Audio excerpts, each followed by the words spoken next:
You have 45 minutes. You can split them up as you find best use.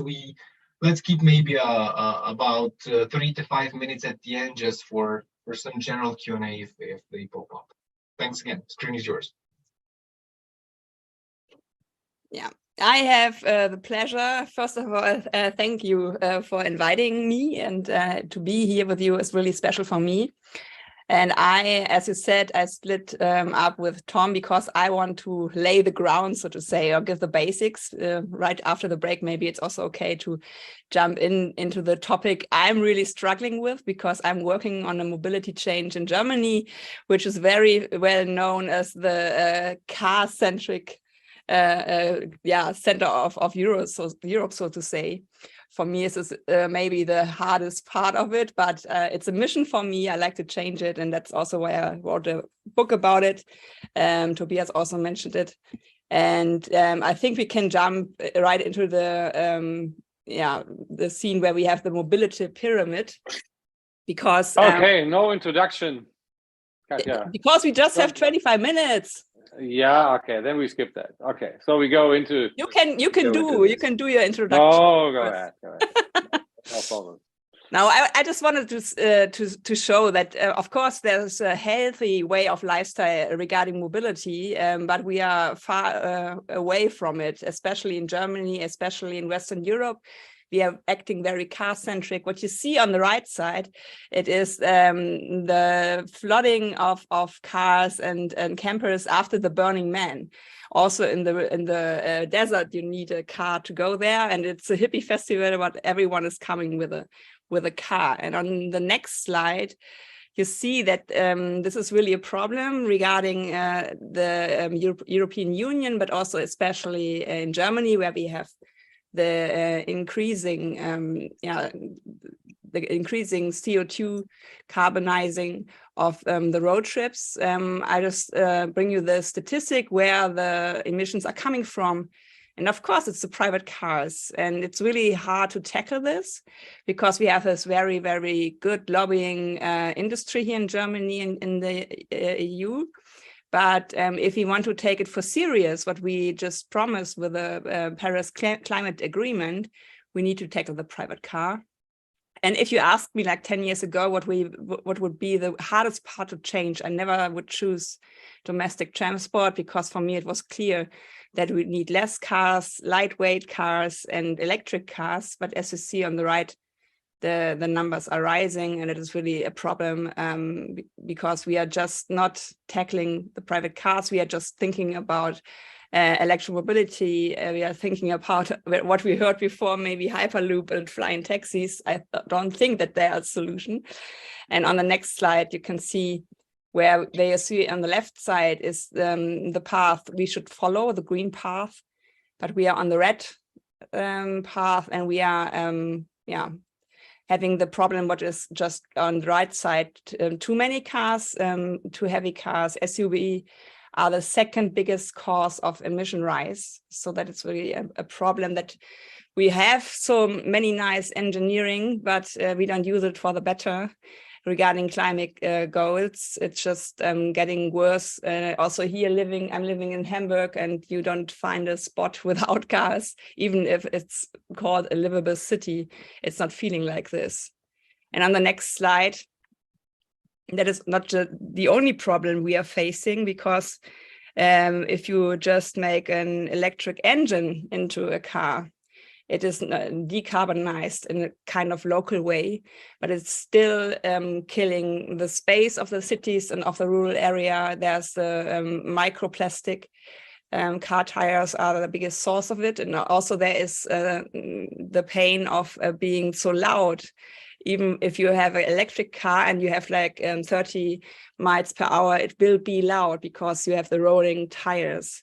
And I had the pleasure, next slide, to be on an interrail tour with my folding bike. And I saw the cities who are on the way of changing the livable city back again. What you see on the left side was nearly on every city where I've been, there have been a warning, don't go outside. It is really toxic outside. If you want to do sports or do bicycling, do it in the morning or in the evening, because on the day, it is really not so good for your health. And if you see on the right side, this is a typical street in a typical European city, where the cars are parked for 23 hours a day. They're not moving, they're mostly standing. But the cities I visited, it was Barcelona, Paris, Milan. Next slide. They decided to tackle climate emergency, but also to be climate resilient, because the times are already changing. On my way to all the cities, there were temperatures nearly like 45 degrees, and the cities didn't cool down. They stayed hot because also of the cars, but also of the not so many green parts of the city. And there you see on the left-hand side, it is Paris with protected bike lanes. In the middle, there is a super block of Barcelona where you are not allowed to ride a car. And on the right side is Milano, where they have a speed limit of 30 kilometers per hour. And that is something that all the cities are doing, speed reduction, as you see what I wrote down. Also like sharing with parking areas. They are not exclusive for cars anymore. And they are regaining also pedestrian accessibility. I've been to the Sagrada Familia, where I've been before, and I was nearly killed there because there were so many cars, and it is now a car-free spot where you can see this monument in a really nice way because there's no noise anymore. Next slide. And that is something where Tom will take over, because what I saw for me the most impressive part is this small car sharing. It is the Citroën Ami. It is just for 2 people, but enough space to have like also a bit of luggage with you. And when you see what normal cars are looking beside of him, it's really funny that, yeah, you can do car sharing also with those kind of tiny solutions.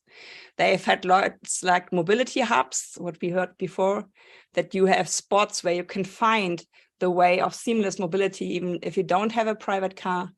And as you ask the questions, what is it about like in rural areas? I think we also have the question, what is about people who are not able to drive a car? Of course, you can build every kind of rural area with car mobility, but in Germany, there are 13 million people in an adult age who don't have a driving license. And I think that it's a really huge group. So I just beg you not to forget them, because there are people who are not able to drive a car, who are too old to drive a car. And I think we should embrace a future mobility, which makes everyone in a mobile way, or also not having a car. So I take over to Tom. Thank you.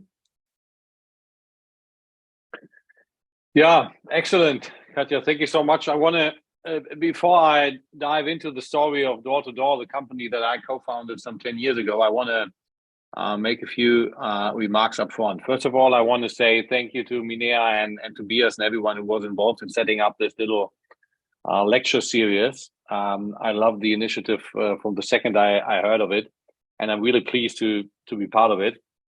I think it's really great that I have a chance, together with such wonderful co-speakers, to share a bit of our story and to give a bit of inspiration how mobility can develop and must develop and should develop.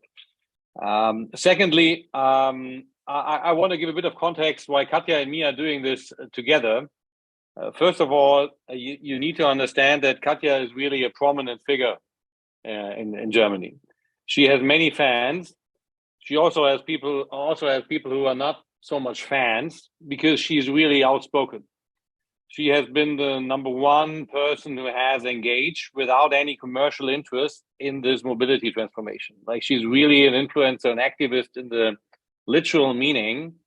And she is an author now, and she's been invited to many events where she speaks up so openly that there's a lot of opposition, but that there's also a lot of momentum created.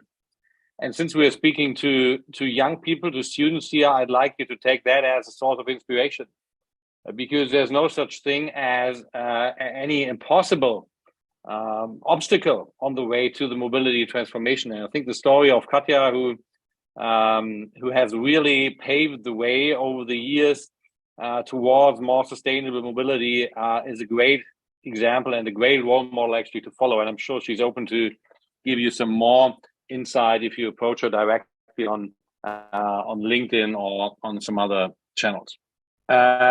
We were also happy enough at Door to Door to have her on board for a couple of years. So Katja has been our spokesperson for Door to Door over the years. She has helped us to come up with how we spin the story of Door to Door and how we get it out. And that was not too easy, as you will see, because we were actually trying to execute many of what has been said before. So actually the introduction by everyone who has spoken before me was just perfect because it set the scene. And now I want to give you a bit of a perspective of what we made out of that from an entrepreneurial perspective, right? I'm a founder myself. I haven't been in my early career days, but I have become a founder some 12, 13 years ago. And as we have heard, our vision has been from the very start that we wanted to make life in the city more attractive by giving options for not having to use the car. And I'm not driven by ideology, to be clear. I like driving a car. I even have a vintage car that I sometimes take on the countryside. So I think cars are great, but they have some downsides coming with them. First of all the effects and impacts that we have seen just before. And second of all, they don't make sense, I do believe, right? If you go from A to B, particularly in a city, it doesn't make sense to sit in your own car. It's not convenient. It's not sustainable. It's sometimes even annoying when you think about it. So we were driven at Door to Door by the mission to actually come up with something that is smarter on all levels. And that's the vision that we said, okay, cities for people, not cars. And that is said pretty easily, but what do you make out of that? And over the years, we did many iterations. You know, when you found your own company, it's in very rare cases that you know exactly what you're doing from day one. Normally, you have no clue, and you find out along the way. So you test and you learn and you fail and you do it again and do it a bit better. And we started by developing mobile applications, comparing different modes of transportation, a multimodal app. We were the first one in the market around 2012. We did a lot of data analysis also in many regions of the world. It's very interesting to see how the problems are the same. Cities are congested, people don't have options to get from A to B. And then you have different ways how to tackle that, whether you have a rather developed public transportation system, as many European cities have, or you have no public transportation like in Africa. And we went to those cities, right? We went to Dar es Salaam in Tanzania. We went to Santiago de Chile. We went to Istanbul, but we also went to the countrysides of Germany, where very few people live and where it's also a diaspora of public transportation. And we found out applying technology that is in the very center of this little graphic makes the most sense, because you have a car or you have a taxi that is super flexible. It gets you from A to B on the direct connection. It does exactly what you want. So it's a very individual, rather pricey and not very sustainable way to go from A to B, but still many people apply it because it's so tempting. And then on the other side, you have obviously the more efficient public shared ways of transportation. Subway is the most efficient, but it's super unflexible, obviously. You have a bus and you have a tram and you have all those means of transportation. And we felt, okay, a minibus service, that is the deal. And there are minibus services, obviously, for decades already in the market, right? So they are known as informal transit or power transit. If you think of a city like Istanbul, there might even be one in Kiev, I'm not 100% sure, where there is no fixed line. You have rather 5, 10, 15 people in it, and intelligently they maneuvered the city. But we wanted to apply technology to that, right? Algorithms in the back end, mobile applications in the front end, and we wanted to embed it into the existing infrastructure. That's very important. So we never had the intention to say, okay, we're going to replace a big bus, or we're going to replace some of the existing already attractive means of transportation, but we want to rather provide an alternative to the private car with a similar convenience level, obviously, but a much higher sustainability level. And this is how it looks like. So the pooling that comes into the game means you take this bus, you enter it like a taxi, but you don't go directly from A to B. You do a bit of a detour. You see that here in the left lower corner. So you want to go from one origin to one destination, and you pick up, like there's passenger A, and you pick up passenger B. So you do a bit of a detour, but still it's very convenient and very efficient. And this, obviously, this ride pooling, which was not known to European cities 5 to 7 years ago, was something that we very much worked on. And the effect is tremendous. It's really tremendous. You need to look at the numbers. So when you look at actual data taken from Lisbon, the capital of Portugal, or that's Portugal, right? But Lisbon, in Portugal. You look at real data, and it has been analyzed by the OECD. We have done analysis on that, but the OECD has done it without any commercial interest. And they looked at how people move from A to B in the city, and then they applied some algorithm, and they simulated, what if we would put all these individual passengers with their private cars into minibuses, 5-seaters, 7-seaters, and would pool them. We would bundle their trips. And instead of needing 100 cars to go from A to B, you need not more than 3 minibuses. So you can reduce the number of vehicles by 97. I'm not kidding, 97. That is what you can save. And if you look at congestion and emission, the effects are also huge, right? So congestion-wise, it would mean that there wouldn't be any traffic jam. Emission-wise, it would mean that you can at least reduce it by 1/3 or even half. So it's not only convenient for the passenger, it also has the effect that we all strive for and that we're all working on from the different angles that you have seen before this afternoon. This is how it looks like. Pretty fancy, I would say. This is from an island in the North Sea on the island of Sylt. And those vehicles are like, it's a Mercedes bus here, 6-seaters, and they're going from A to B on the island. And they come obviously with a set of software, and that is what we are doing at Door to Door. So we are a software company that provides all the tools that you need to actually do that, to go from A to B, the mobile app for the user, for the driver, everything in the back end, tooling, analysis.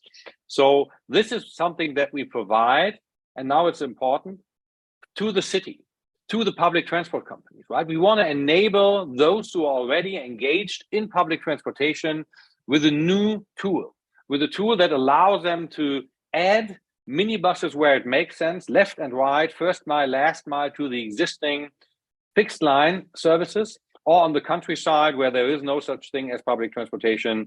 This is the actual public transportation. And we have joined forces with a global company almost a year ago, a company originally from Egypt, and we are now together in some 20 countries, 120 cities. Always a bit different because, as I said, it's a very local topic, but you see really that this kind of minibus, on-demand minibus services is making its way in cities across the globe with all the impact that you have seen. And here you see a zoom in into Central Europe, where there are many cities and regions already picking up on it. And it's really interesting to see that many of those are actually public players, cities and municipalities and companies that are owned by the public, which serve a public interest. And I think that is something that we need to keep in mind in the whole discussion. This is not profitable to operate, to be very clear, right? If you operate such a service at the very moment, you most likely have to assign some subsidies to it, as with all public transportation. But you need to be aware that we want to afford it. We need to be ready to invest into it. This might change when autonomous driving comes into play. We are going to touch on that in a second. But I just want to highlight the fact that there will be commercial players in the market driven by obvious commercial interests, which is fine. But if you really want to serve a public interest, you need to look at actually also the public companies that are doing it. To be clear, when you do that, when you found a company in this very field, as in every field, the journey is a roller coaster, right? So there are many moments when you wake up and you're like, oh my God, where am I ended up now? but there's also a lot of reward that you gain. And I regularly go into universities and speak to students on the startup journey, and I want to encourage everyone to consider it, because it's really the most impactful way of working, I believe. But it's also the most, let's say, demanding way of working. And I'm very ready to share some of the details. So we have gone IPO. We have done an IPO together with Swivel, our shareholder, in April. So that has been obviously a great reward as an entrepreneur. You see us, in Times Square at NASDAQ. But all that wouldn't have been possible without a team. So as a founder, you're always a front runner, and you are on the stages, as I am today. But obviously, we had the greatest team I could ever wish for, and you see us here in a little summer event that we did a couple of years ago, and that's just something that I also want to mention. Looking at it from an entrepreneurial perspective, building your company, hiring people, smart people, dedicated people, particularly when you are in a sustainability field, it's just great, because sharing your career with those who are after the same mission and after the same vision, that's just fantastic. And that's also a reason why I would like you to strongly consider founding your own company if you're up for it. Now, Katja and me felt it makes sense that we not only present, but that we kind of engage a bit with some hypotheses and learnings over the way. And we really like to encourage you also to ask questions, right? So there might be some things that you don't understand, or that you doubt, or where you have a different opinion. So please shoot at us as soon as you want. And to kick it off, I would like to pick Katja's brain on this one, on this hypothesis. What responsibility do we assign to the cities themselves or the municipalities themselves? And I'm sure, Katja, you have something very smart to say about this.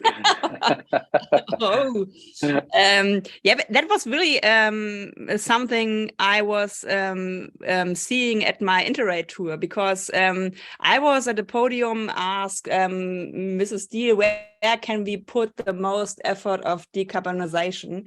And I was answering in leadership, because for me, it's not this one technique we are waiting for. It's not this kind of stuff we don't have in our hands at the moment. We have it all here, but we need to have politicians and also mayors that are willing to have also a kind of storm coming, because if you are grabbing the privileges that cars have, you are always getting into a way of emotions, and people will not like you for doing so. But Anne Hidalgo, the mayor of Paris, is really hated in her city for making it car-free. But there are many delegations coming from all over the world to learn from her how she is restructuring her city. And also when you have the chance to talk with the people living in Paris, and you get over the hate of this change, because change is always something you hate because you get out of your comfort zone, then people are able to see what it means to have less noise, what it means to have better air, and what it means to have this climate resilient city. And my parents also live in the rural area, and they are now depending on my brother and me to drive them by the car. And that is something I don't want to have in my own age. So I think it is a kind of leadership that we need. It is a kind of leadership that is also facing that people will be against you, but it's not about bewailing of the status quo, because it is wrong to be car-centric. Any more ideas, Tom? Yeah, I think that's very true what you're saying, and I think one can even zoom out a bit more and try to discuss how much will happen if we leave it to the market. And I mean, I'm an entrepreneur myself, so I'm generally open to leave things to the market and the strength of innovation and companies who have an incentive to do certain things. And this is very powerful. And also users who push for solutions and then things develop. And we have seen it, obviously, with a lot of companies over the last 10 to 20 years when it comes to digital business models. However, If we look at a simple example of car sharing, right? Katja has this little car in her presentation, and you might know companies like Car2Go or Drive Now. So we can rent a car with an application, you use it for half an hour or 15 minutes, and you just park it anywhere in the city. So it's very convenient. And then there's also always a discussion between the municipalities and those companies, where is the operating area of those vehicles? And then there are some regions, on the suburbs, where people are like, hey, I want to have it too, because it's so convenient to go into the city with such cars. And then the operators are like, yeah, well, but the demand is not high enough. It doesn't make sense, because if you leave the car there at night, it's not used for the next 12 hours, so it doesn't really pay off. And then the cities are urging them to extend the operating areas, but they are like, it doesn't pay off. So how do you solve that? It's really difficult, because you cannot expect a private company to do certain things that are not really paying off. Why would they do that? But the cities are not operating car sharing regimes. So I'm not suggesting that the cities should operate car sharing regimes. Don't get me wrong. Some public transportation, they will have to operate. But for others, we need to think of a regime that will incentivize sustainable modes of transportation and will penalize other modes of transportation, whether it's road pricing or whether it is congestion charging or whether it is higher parking tolls. This is all not like the people with cars won't admire that. However, carrot and the stick, I think that is a policy that one has to apply. So you need a mayor, as Katja has said, with a vision, strong enough to actually execute on that. And then we need a regulation regime that is a bit different from what we have seen, so that you can set the right direction and have good business models unfold, but within some borders of the public interest. And that's what makes it different to other business models that can just unfold. Mobility is a business model, is something where you need to have certain left and right borders, I'm convinced of. Guys, can I jump in and ask you a quick question? Sure. Probably it's not directly linked to the mobility question, but to the broader question. At the end of the day, when we ask municipalities to intervene, we can also ask them about building more integrated neighborhoods, so that from the onset, the demand for transportation mobility falls.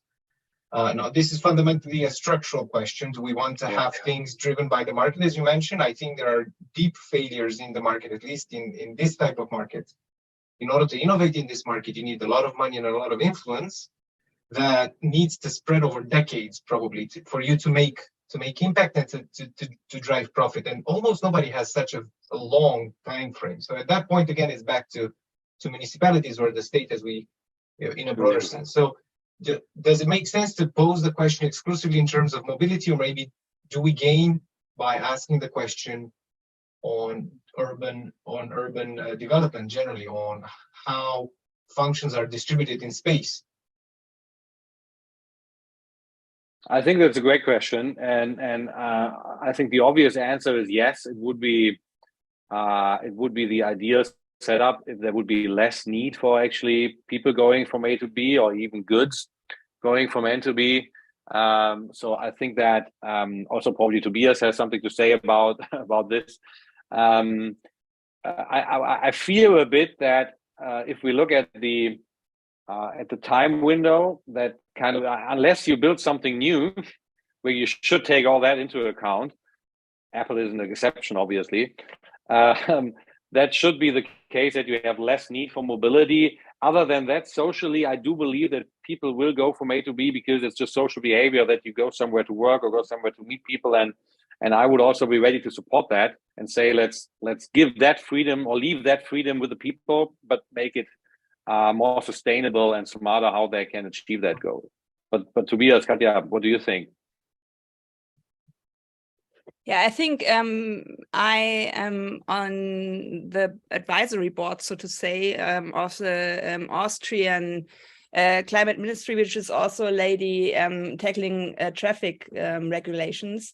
And she puts every kind of thing she is doing on this kind of decarbonization level.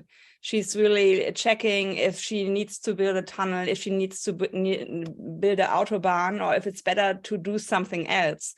And that is something I'm really afraid of, that we are losing this kind of focus even more regarding of the multiple crises we are having.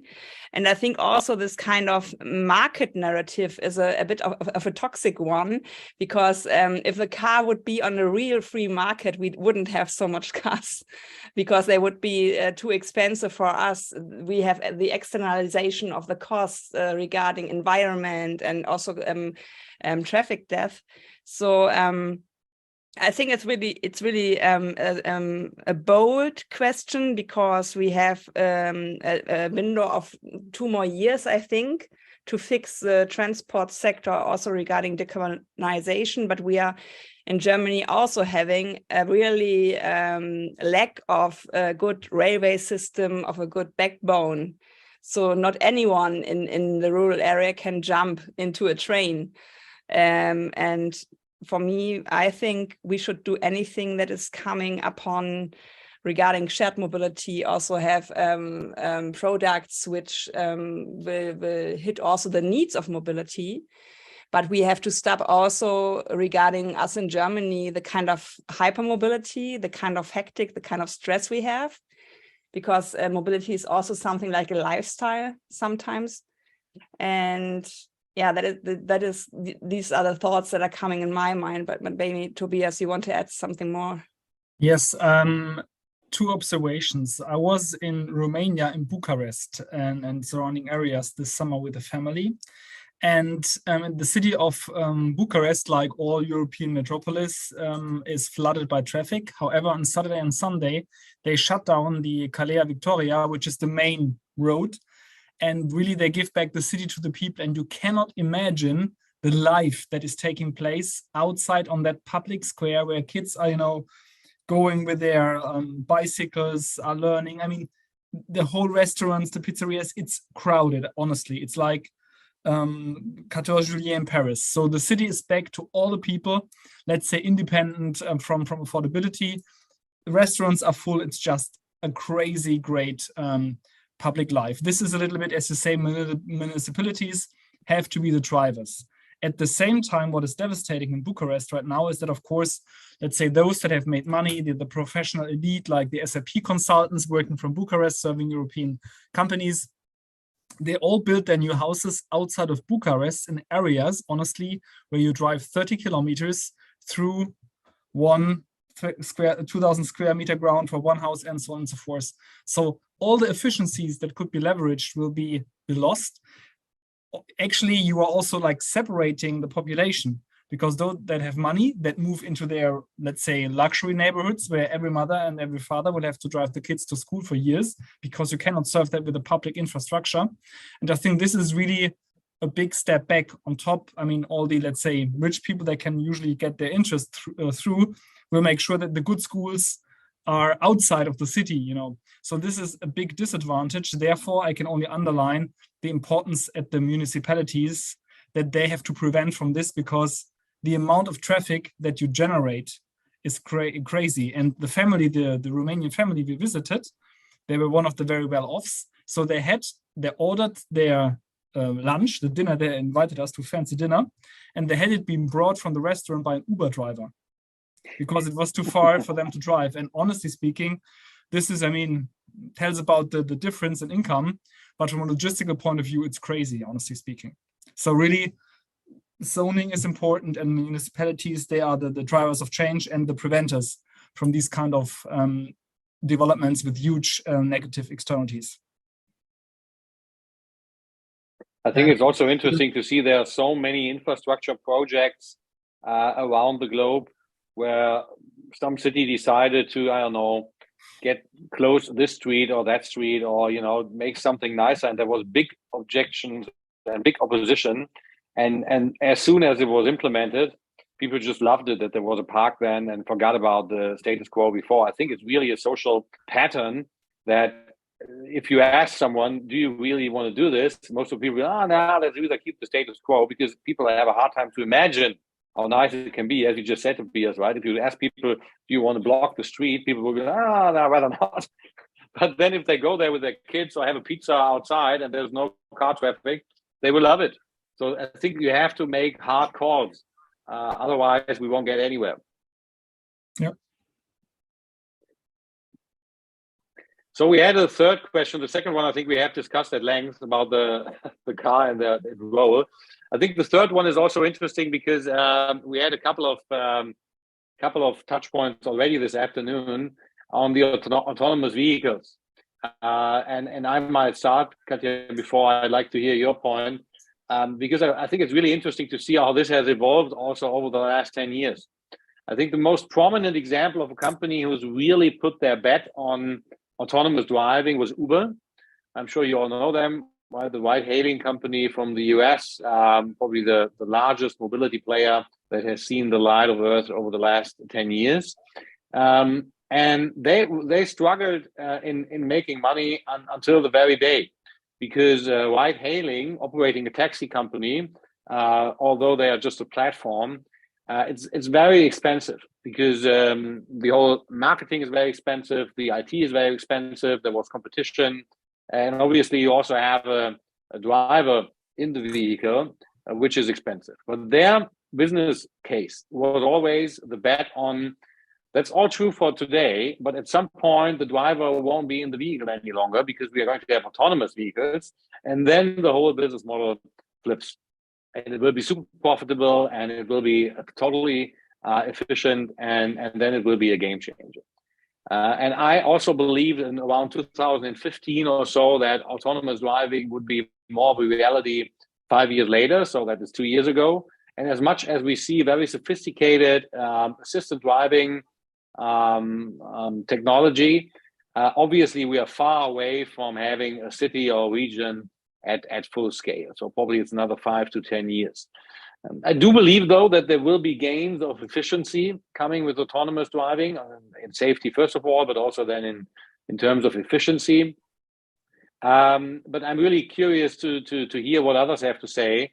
How much of a game changer exactly, like not abstractly, like exactly speaking, how much will it change our life, and what's your take on how long it might take until we have actually the autonomous fleet around the corner?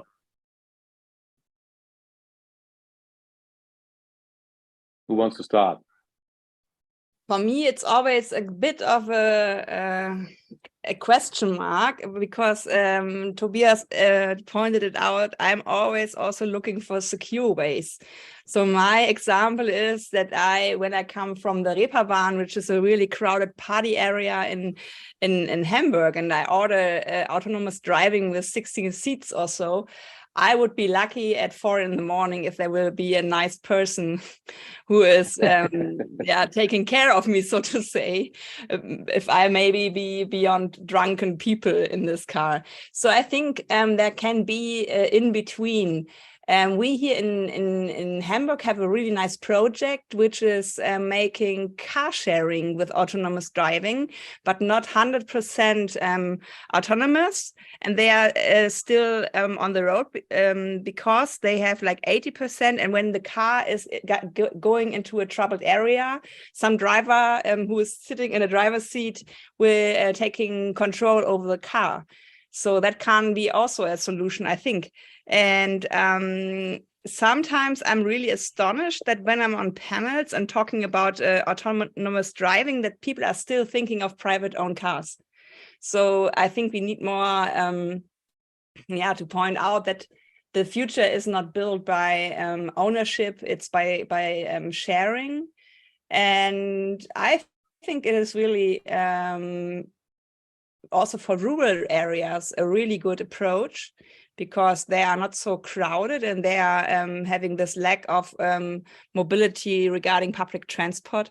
And if you have like this lack of, you don't need to build up a bike, build up a railway station or anything like this. You can bring the people to the points of interest. So there are different facets of this topic for me. True.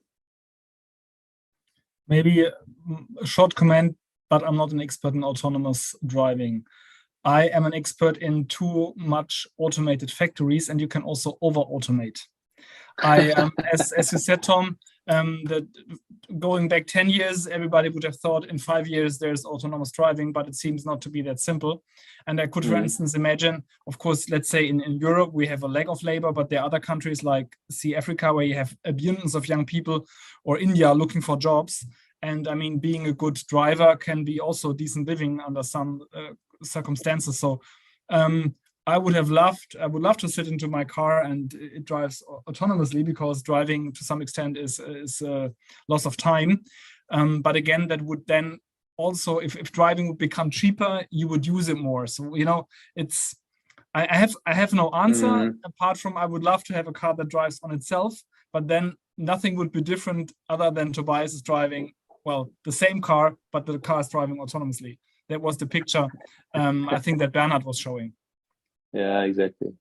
So maybe we add a question mark behind the exclamation mark, because actually we don't know yet how much it will be at the forefront of mobility transformation. Although, I mean, it's a fascinating technology, I have to say, you know, looking at it. Minea, are there any questions from the crowd? Because that would be it not at this moment. So we're perfectly on time. I would just add one little thing to your last third question, because I think autonomous or semi-autonomous is something that we can think of.